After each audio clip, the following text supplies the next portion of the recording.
من هو النبي الذي تكلم ورأسه مقطوع؟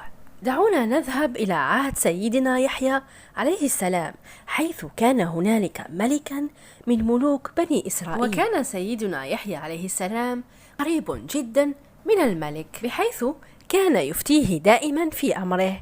وفي أحد الأيام الملك فتن بأحد محارمه، ورجح العلماء أنها كانت ابنة أخيه. الملك صارح سيدنا يحيى عليه السلام برغبته الشديدة في الزواج بهذه الفتاة، فرفض النبي بشدة وقال: إن هذه الفتاة من محارمك ولا تحل لك. وهذا ما أغضب أم الفتاة غضبا شديدا، التي لطالما كانت تحلم بالجاه والسلطة، فحقدت وكرهت النبي يحيى كرها شديدا، فطلبت من ابنتها أن تتزين وأن تلبس أجمل حلة لديها، وأن تذهب إلى الملك وتراوده عن نفسه. وفعلا فعلت الفتاة ذلك، فكاد الملك أن يهم بها، فاستوقفته وقالت له: إن أردتني فعليك أن تقتل النبي يحيى ورأسه هو مهري. رضخ الملك لطلبها وأمر جنوده بأن يذهبوا إلى النبي يحيى، فوجدوه ساجدا في محرابه،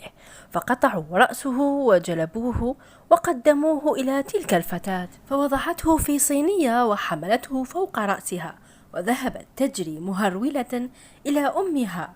وبمجرد وصولها إلى أمها تكلم النبي يحيى: لا تحل له، لا تحل له.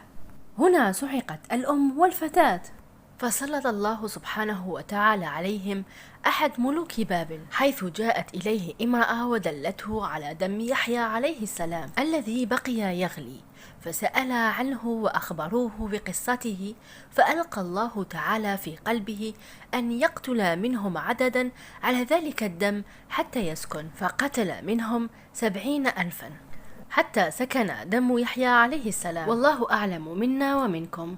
دمتم في رعاية الله وحفظه. سلام.